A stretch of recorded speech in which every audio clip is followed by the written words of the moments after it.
Assalamualaikum warahmatullahi wabarakatuh. Saya Jihan Aminatul Zuhro dengan NIM D2018-5036.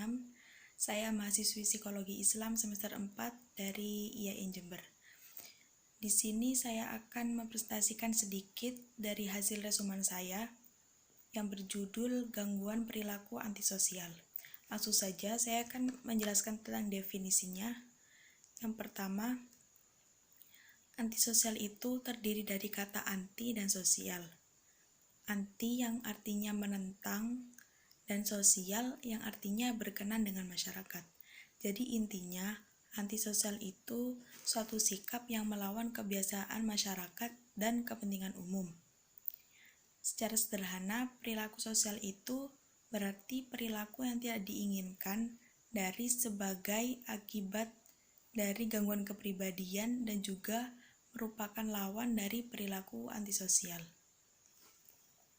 Selanjutnya, kriteria dari diagnosis DSM. Yang pertama, pola pengabaian dan pelanggaran hak-hak orang lain yang terjadi sejak saat usia 15 tahun.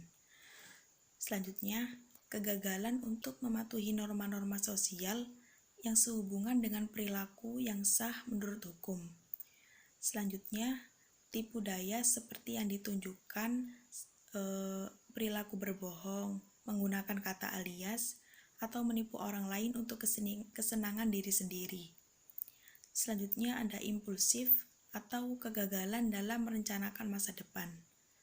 Selanjutnya, lekas marah dan agresif.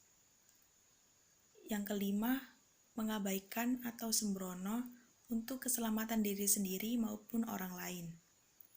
Yang keenam, tidak bertanggung jawab dengan konsisten.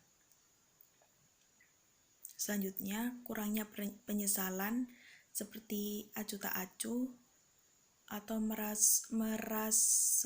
merasionalisasikan bahwa dirinya telah terluka atau teraniaya. Selanjutnya, individu setidaknya berusia 18 tahun. Lalu ada bukti gangguan perilaku dengan onset sebelum usia 15 tahun.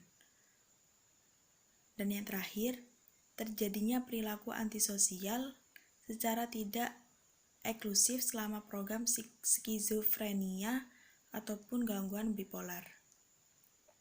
Selanjutnya saya akan menjelaskan tentang perspektif teoritis. Di sini ada psikodinamika. Di sini saya mengangkat dari teorinya Freudian yang berfokus pada masalah yang muncul dari Oedipus kompleks. Nah, di sini Freud mengatakan bahwa anak-anak itu normalnya dapat mengatasi Oedipus kompleks dengan mengabaikan keinginan incest pada orang tua yang berbeda gender dan mengidentifikasikan diri dengan orang tua dari gender yang sama. Jadi hasilnya nanti mereka akan menyerap prinsip moral dari orang tua yang bergender sama. Nah, selanjutnya ada perspektif belajar. Di sini saya mengambil dari Albert Bandura. Jadi menurut Bandura ini, anak yang menguasai keterampilan, termasuk keterampilan agresif melalui pengamatan terhadap perilaku orang lain. Jadi pemaparan agresi itu bisa jadi karena menonton tayangan televisi dan mengamati orang tua yang sering berlaku kasar satu sama lain. Jadinya anak itu meniru perlakuan mereka. Dan anak akan menguasai perilaku antisosial seperti menipu, berbohong, atau memanipulasi orang lain agar menghindari menjadi disalahkan. Nah, selanjutnya ada perspektif keluarga.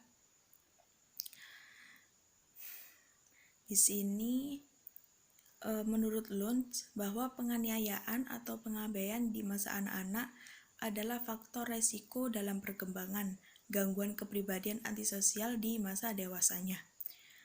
Nah, menurut McCord, anak-anak itu normalnya belajar untuk menghubungkan antara penerimaan orang tua dengan kepatuhan pada perintah dan nilai-nilai orang tua, juga antara ketidakterimaan dengan ketidakpatuhan. Jadi, saat anak melakukan kesalahan, dia itu akan mempunyai rasa cemas ataupun takut kehilangan cinta pada orang tua mereka. Selanjutnya ada perspektif sosiokultural. Nah, sosiokultural ini menuntun kita untuk menelaah kondisi sosial yang dapat berkontribusi pada perkembangan pola perilaku yang diidentifikasi sebagai gangguan kepribadian.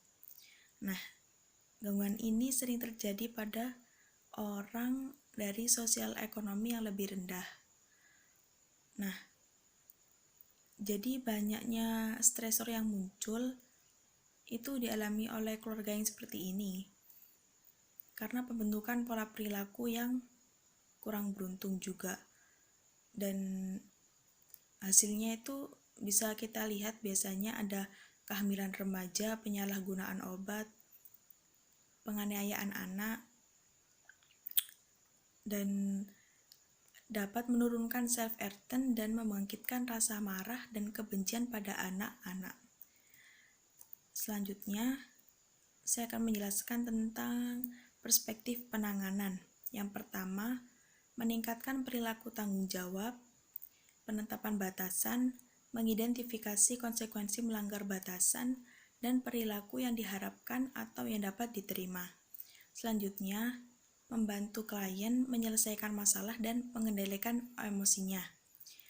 Lalu, meningkatkan performa peran, mengidentifikasi hambatan untuk menjalankan peran, dan mengurangi atau menghentikan penggunaan obat-obatan. Selanjutnya ada psikoterapi.